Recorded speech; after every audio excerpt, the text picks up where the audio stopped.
I walked into the neighborhood association meeting expecting nothing more than routine updates and polite nods, the kind of evening that fades from memory before the drive home is over. I had no idea I was stepping into a public trial of my worth, carefully staged, already decided before I. The room smelled like burnt coffee and polished wood, a bitter, artificial calm that tightened my chest. As I moved forward, chairs shifted and conversations slowed. One by one, eyes turned toward me, not curious, not welcoming, measuring, weighing, judging. A board member leaned back in his chair and smiled like he was being generous. He joked about my soft heart, said it the way people do when they want applause for cruelty.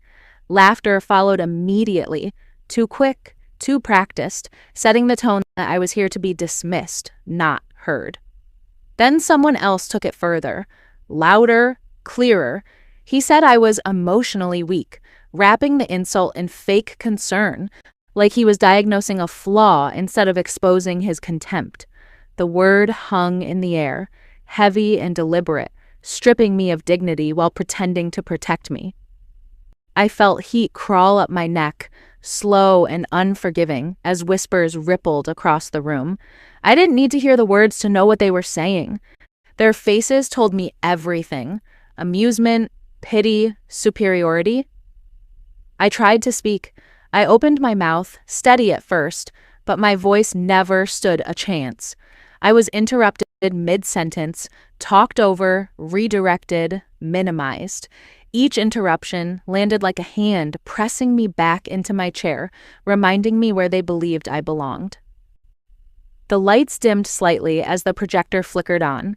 A slide appeared, my proposal enlarged and dissected, labeled unrealistic, naive, framed as proof that I didn't understand how things really worked. The room hummed with approval, as if this humiliation had been planned down to the font choice.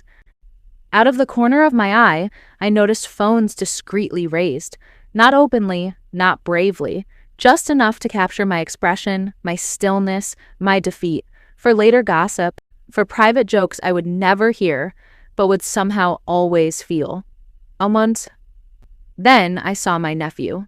His eyes met mine for half a second before he looked away, embarrassed, uncomfortable, unsure how to defend someone he loved in a room that had already decided she was small.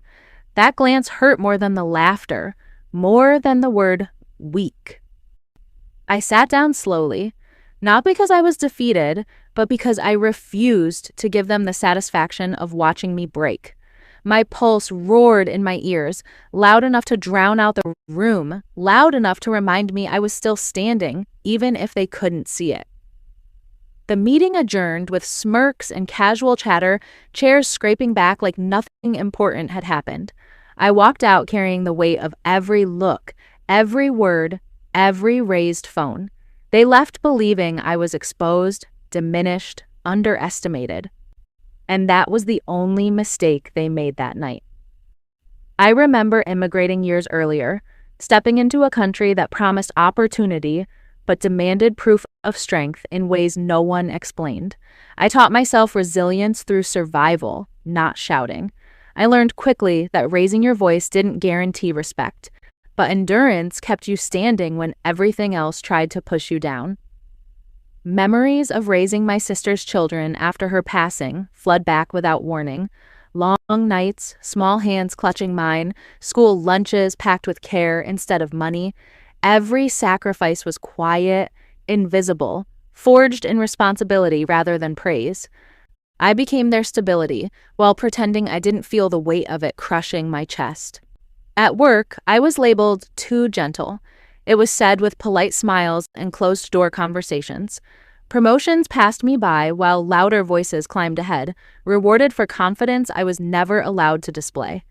I watched others take credit for calm ideas I had offered softly, strategically, never aggressively enough for them to notice.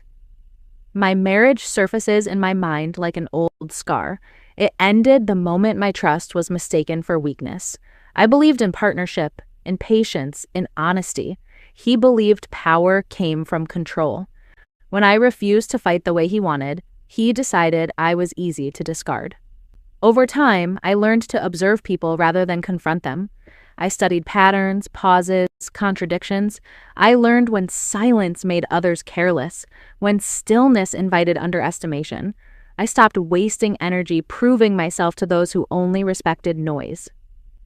I remember nights spent balancing bills at the kitchen table, calculator blinking, lights low, while others assumed I was dependent, sheltered, taken care of. No one saw the discipline it took to survive without asking, without complaining, without collapsing. The word auntie echoes in my mind, layered and complicated. Affectionate when spoken with warmth, dismissive when used to reduce me. It shaped my identity, boxed me into expectations of softness, patience, and endless giving, never authority. I recall mentors who quietly changed how I saw power. They taught me that influence didn't always announce itself, that strategy could whisper while others shouted. They showed me how composure unsettled insecure people more than anger ever could. Past betrayals sharpened my awareness of hidden motives. Every broken promise trained me to read between smiles, to notice who benefited from my silence and who feared my attention. I stopped trusting appearances and started trusting patterns. I realized how often my silence had been misread as submission, how many people mistook restraint for fear, patience for surrender. They never understood that I was choosing when to speak, not struggling to. That humiliation reopened an old wound I thought had healed, not because I was weak, but because I remembered every moment I had been underestimated, dismissed, written off. And this time, I didn't just feel the pain. I recognized it as the beginning of something they were not prepared for. Rumors spread through the community group chat before the night was even over. Screens lit up with distorted versions of the meeting, my silence rewritten as incompetence, my composure twisted into proof that I couldn't defend myself. Every message sharpened the narrative they wanted others to believe. By morning, a local blog had posted a sarcastic recap. The headline dripped with mockery, but the quote cut deepest. "Emotionally weak." Printed like a verified diagnosis, not an insult. Strangers commented beneath it, confident in their judgment of a woman they had never met. I noticed the shift immediately. Follow-up emails stopped coming to me. Decision-making threads moved forward without my name attached. Plans were finalized quietly, deliberately, as if erasing me would make me irrelevant. A neighbor caught me by the mailbox one afternoon, voice casual, smile thin. "You should toughen up," he said, like it was friendly advice, like I hadn't already survived things that would have crushed him. I nodded politely and watched him walk away, unaware he had just given me clarity. That night, I began documenting everything. Every slight, every omission, every inconsistency. I saved screenshots, archived emails, recorded dates and times. I didn't rant, I didn't complain. I gathered evidence patiently, methodically. As I reviewed the association's shared reports, patterns emerged. Numbers didn't align. Expenses appeared without explanation. Transfers lacked proper approval. Small discrepancies, easy to miss if you weren't paying attention, unless you were being pushed aside for asking questions. At the next interaction, I asked calmly. Precisely. No accusation in my tone, just facts. A board member's voice shifted when he answered me. His confidence cracked for half a second before he recovered, and that moment told me everything. When I requested access to public records, I felt it clearly. Fear, hidden beneath forced smiles and polite resistance. They stalled, redirected, avoided eye contact. The more composed I remained, the more unsettled they became. I shuffle. Deadlines for a major vote crept closer, and the tension thickened. Conversations stopped when I entered rooms. Meetings were rushed. Decisions were forced forward faster than necessary. Pressure replaced arrogance. Behind the scenes, I prepared contingencies. I consulted professionals quietly, carefully, without alerting anyone. I learned my options. I learned my leverage. I learned exactly how far the truth could go once released. My silence was no longer accidental. It was intentional, strategic, unsettling. They didn't know what I knew, only that I wasn't reacting the way they expected, and that uncertainty disturbed them more than any confrontation ever could. The phone rang late at night, long after the house had gone quiet. The sound cut through the dark like a warning. When I answered, I recognized the voice immediately, a former board treasurer who hadn't spoken to me in years. His words trembled before he even finished saying my name. He told me everything. Years of mismanaged funds hidden behind polished reports. Forged approvals slipped into meeting minutes, money redirected quietly while trust was used as camouflage. He spoke fast, afraid of being interrupted, afraid of being exposed, afraid that staying silent any longer would destroy what little integrity he had left. As he talked, the pieces aligned with unsettling precision. The public humiliation, the rushed meetings, the sudden need to label me unstable, emotional, weak. They hadn't attacked me because I was wrong. They had attacked me because I was dangerous to their secrets. When the call ended, I stood alone in my kitchen, the refrigerator humming softly beside me. Humiliation drained away, replaced by clarity. My shoulders straightened, my breathing slowed. What they tried to break in me reorganized itself into focus. The next morning, I sat across from an attorney and laid everything out without drama. Screenshots, documents, timelines. I didn't speculate. I didn't exaggerate. I presented facts the way I always had. Clean, precise, undeniable. She reviewed the evidence carefully, then looked up at me with steady eyes. "This is strong," she said, "and it's actionable." The words landed like permission, like confirmation that I wasn't imagining the pattern. I had uncovered it. In that moment, I understood something clearly. My calm demeanor had given them false confidence. They mistook composure for confusion, patience for ignorance. They believed silence meant I didn't see them. A power shift settled into my body as I planned my next move. Not rushed, not emotional, controlled, deliberate. I stopped reacting and started deciding. I agreed to let them underestimate me a little longer, to let them grow careless, to let them believe the story they had written was holding. I scheduled my return to the next public meeting, marked the date on my calendar, and closed my notebook with certainty. For the first time since the night they humiliated me, I wasn't bracing myself to endure. I was preparing to be seen. I walked into the packed meeting room with a steady breath and a neutral expression, aware of every eye tracking my movement. The air felt heavier than before, crowded with expectation, but my body was calm, not numb, controlled.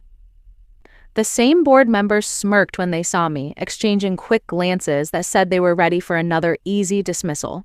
They leaned back in their chairs, relaxed, confident that the woman they humiliated last time had returned unchanged. I requested the floor. My voice didn't rise. It didn't tremble. It carried evenly across the room, unshaken, unchallenging, unmistakably deliberate. The chatter faded because there was nothing emotional to dismiss this time. I presented documented financial records, each page projected clearly for everyone to see. Dates, amounts, approval lines, transactions traced with precision. I didn't explain them dramatically. I let the facts speak the way truth always does when it's no longer hidden. Laughter evaporated. Gasps replaced it as numbers stacked against familiar names. Signatures appeared where they weren't supposed to be. The room shifted from entertainment to disbelief in real time. Then I introduced my attorney, seated quietly in the front row until that moment. She stood calmly, nodding once, her presence changing the temperature of the room instantly. This was no longer a meeting. It was exposure. The board's authority collapsed under public scrutiny. Confidence cracked. Voices lowered. Chairs creaked as people adjusted, suddenly aware they were no longer in control of the narrative. One member tried to interrupt me, his voice sharp with panic. I raised a single hand and continued calmly, refusing to be dragged into chaos. Control was mine now, and I wasn't giving it away. Legal consequences were outlined clearly, without threats, without insults, just reality, just accountability, the kind that doesn't need anger to be devastating. Apologies were demanded from those who mocked me, not by me, but by the room itself. Eyes turned toward the men who laughed, now silent, exposed, shrinking under the weight of their own words. And there, in that moment, the phrase emotionally weak lost its power.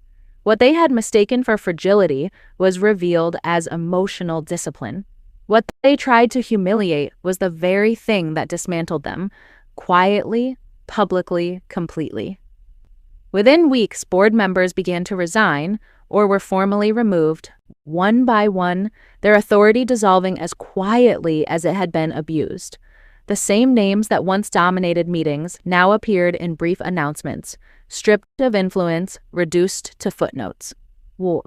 Restitution plans were announced publicly, numbers read aloud with the seriousness they had once avoided. Funds were traced, responsibilities assigned, and accountability enforced under watchful eyes. Justice didn't shout. It corrected. Neighbors started approaching me differently. Their voices softened, their smiles carried hesitation, quiet embarrassment. Some apologized without words, offering respect through changed behavior, careful now with every sentence they spoke around me. My nephew stood a little taller beside me. His pride was unspoken but unmistakable, and it restored something deeply personal that had been shaken that night in the meeting room. In his eyes, I wasn't diminished. I was powerful. When leadership roles were offered, I declined them calmly. I chose influence over titles, understanding that real power doesn't always sit at the head of the table. It moves through the room without asking permission. My reputation shifted in ways I could feel before I heard. Fragile was replaced by formidable. Soft was replaced by strategic. People paused before underestimating me now. I reflected often on how restraint amplified my impact, how silence, when used with intention, carried further than outrage ever could. I hadn't needed to raise my voice to change the outcome. The community restructured itself with transparency policies I helped design, safeguards built into systems that once depended on blind trust. What they dismissed in me became the foundation they now relied on. I regained trust in my own instincts, the quiet voice I had almost doubted when the laughter started. It had been right all along. Peace settled in places where anger once threatened to grow, not because I had forgotten what happened, but because justice had taken its place.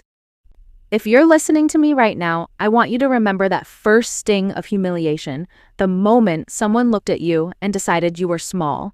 I remember mine clearly. It didn't scream. It settled quietly, right where dignity and pride meet, and it stayed there until I understood what it was trying to teach me. I learned that silence can be strategic, not submissive, that choosing when not to respond is often more powerful than reacting in the moment. Silence gives people space to expose themselves while you stay in control of your position. Strength, I've learned, isn't volume or aggression. It's control. It's patience. It's precision. It's knowing exactly when to speak and exactly how much to say, and never more than necessary.